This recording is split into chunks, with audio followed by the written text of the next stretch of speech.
Hello everybody and welcome to DC Fine Art. Today we'll be doing the final review for the August 2024 Paletteful Packs box. Now in this video I will be able to use the products in a speed painting for you guys, and I'll also be able to tell how those products work when doing an actual art piece. And if I see anything that has major issues with it, or I see something that kind of makes me feel like I'm working harder with it, then I will let you know. If everything turns out good and I've had no problems and I just had fun painting with these, I will let you know that also. So I will be doing a color chart with these just to kind of get an idea of how these colors look once placed on the paper that they gave me in the Paletteful Packs box. But also then after that, I'll do the speed art, then give you a final review. So if you could, any of you guys who have not subscribed to this channel, I definitely would love for you guys to subscribe. Also, if you could click the like, subscribe, or share, comment, all those little fun things, definitely helps the channel grow. So yeah, if you could do that, just remember, hit the like, that definitely helps. So let's go ahead and turn this around and let's get to the review. All right, so the first thing that I want to do before I actually start on doing a speed painting would be to try out, especially if I have never used these before, I want to go ahead and put these in a dish, and I want to go ahead and make a color chart with them, just so that way I can kind of see what the colors look like, and it would give me ideas too on how it's going to react whenever I start doing a actual painting with them. So that's what we're going to do here, is we are going to test these out, try them out as doing a color chart before we actually do a speed painting using the same supplies we got here that they gave us in the box. So I'm going to go ahead and pull these little ends off of these brushes, and I'm probably just going to use the big one for now, just because we're going to be doing a color chart and I want to use plenty of the colors to be able to see exactly what they look like. So I'm getting this brush nice and wet, and I'm going to dry it off on my paper towel here, so that is ready to go. So the first thing we're going to do is, and you don't even have to shake these look like you don't even have to shake them, they are like super nice looking. So this one here is the lemon yellow. Of course, it's got a little dropper, which makes it super nice to be able to drip some of the color in there. I'm gonna make sure I put enough. So there's the lemon yellow. This one here is the orange. Bright orange is what it says, or light orange. I like this because with the dropper, it makes it a whole lot easier to be able to get your color in there and not make a big mess. Now we got the vermilion. Oh, a little bit tight.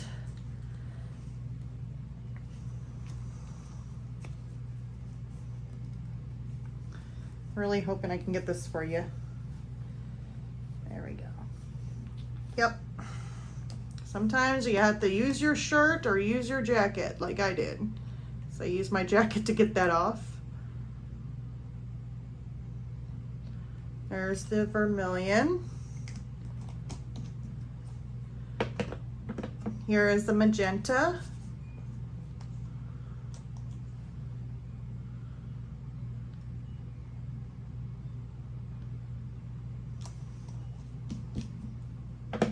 And then we have, I think it's ultramarine violet.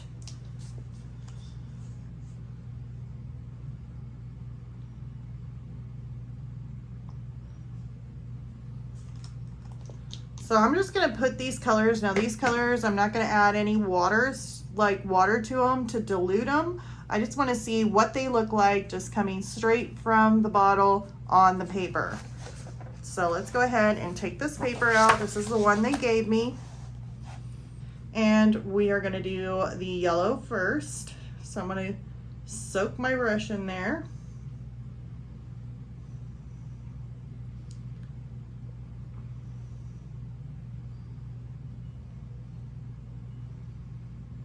And I'm just gonna do a nice little, let's do a long kind of look. Let's add some water to this. This is water that I'm just adding to the end of this. Let's try add some water to it. Let's add water and then some of it. So it's a nice, vibrant color. Definitely a vibrant color.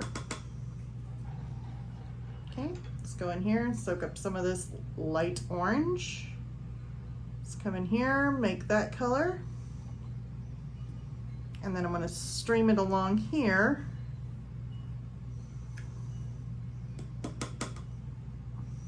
Get a nice wet brush.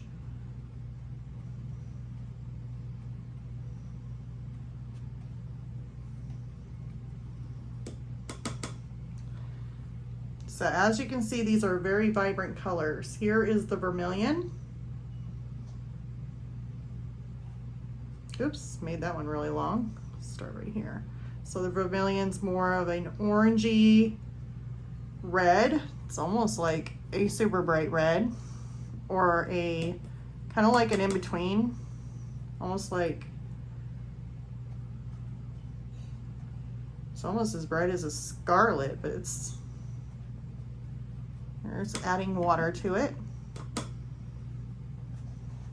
Next is the magenta.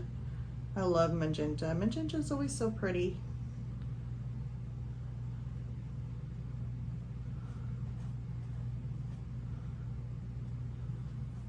Let's add some water.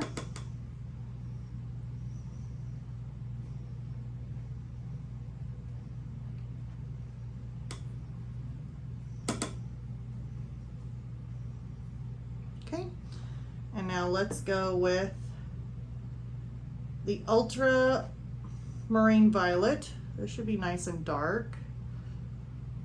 It's nice and rich, beautiful.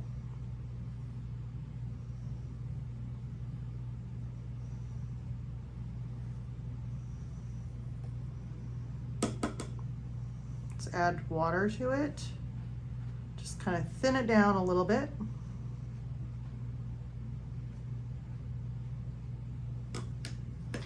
So there are our colors, and you can easily see them on how rich and vibrant they are. And then I also noticed too, I mean, a lot of these colors that they did give me were not like colors that were like primary colors. So it can be a little bit harder to try and mix them and try and get some different colors that you're wanting. Like especially like greens, if you want some green in there, that would have definitely been nice. But other than that, we're gonna play around with these and go ahead and do a speed painting with them, and we'll just see how they act and how they react. For some reason, they just look really, really vibrant. They're really, really strong, very pigmented colors. Kind of surprising that they are not light fast, so, but they are super, super bright, just super bright and out there. So let's go ahead and put this aside, and let's go ahead and do a speed painting so that way I can let you know what I can give you or what I get out of this for a final review for you guys.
these two chess pieces and did it with the watercolors. You can see it's still wet, so I just finished it.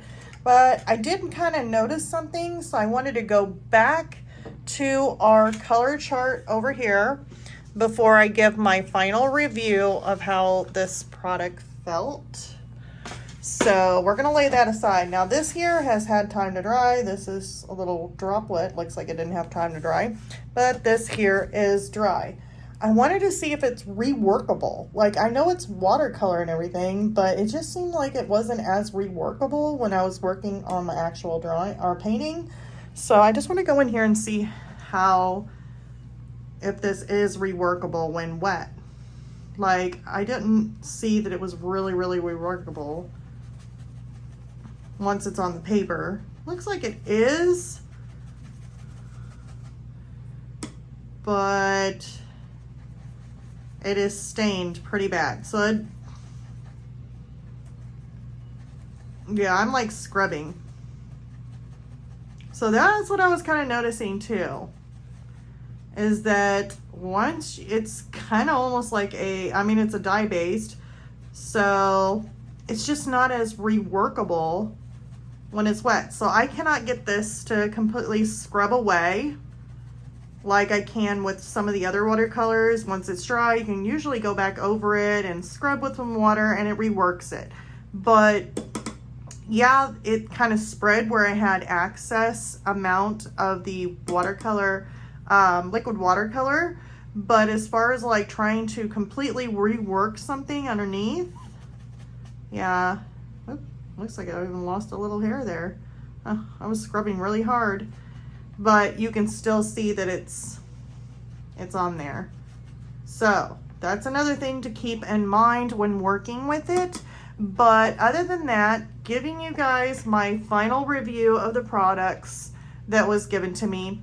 Of course, this is more of the rougher cold press paper, so of course the paper, it buckles, but of course I can dry it, and whenever I dry it, it should go flat if you blow dry it and tape it down like I did on my actual painting here. It's still wet, but I can blow dry this and it should just go ahead and lay flat again, so it shouldn't be too much of a problem. But it's really nice to have it just to kind of practice on if you want to, or you can do whatever you want with this paper. And I didn't see it crumbling neither. So whenever I was really working it with the brush, it wasn't like peeling on me and clumps, so that's really good on the paper.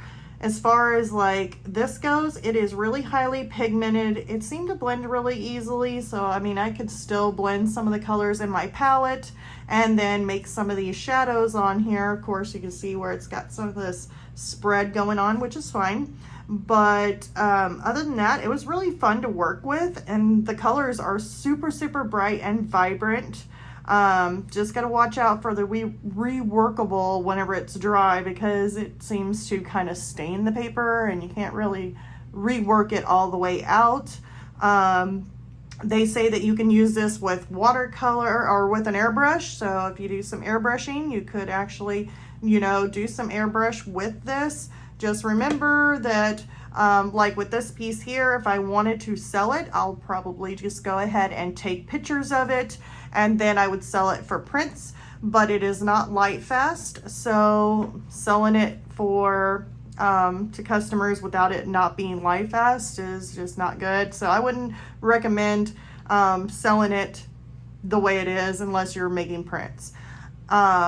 It seemed to be, it was actually a lot of fun working with it. So you can really lighten it depending on how much water you add in the pigments. You can actually make it lighter. I did make some other colors here, I made this like reddish kind of tone by mixing in some of my purples and magentas and the vermilion together to make kind of like this reddish kind of brown color. And then I went on top of it with the purple. So I made this really unique kind of shadow going on here. But other than that, it was still a lot of fun to work with. It just made it, it made it easier just to go there and mix. So I don't see anything wrong with using this. If you're wanting to do some artwork, maybe out and about, and you're wanting to travel and you just want to take something with you on the go and just do something like this. This is a lot of fun. Like I said, if you want to sell your artwork, you know how it is with that. But other than that, I don't see any issues. I did have a lot of fun with it. I really like the brushes, so I'm definitely going to be keeping those. And I'll be keeping the paper for any kind of practice color charts if I'm needing to do those with it. I will certainly be using the paper. But other than that, whole lot of fun to use, and I don't see any issues with the color. I didn't seem to be fighting it or having any troubles or difficulty whatsoever with using these. So absolutely fun. And like I said, could you please leave a like? It definitely helps the channel, or you can share, leave a comment. Any of those things help the channel. If you haven't subscribed, please subscribe. Love to have you on the channel. So this here sums it up for my speed painting and final review of the Paletteful packs for August 2024. And I'll see you all on the next video. Bye, you guys.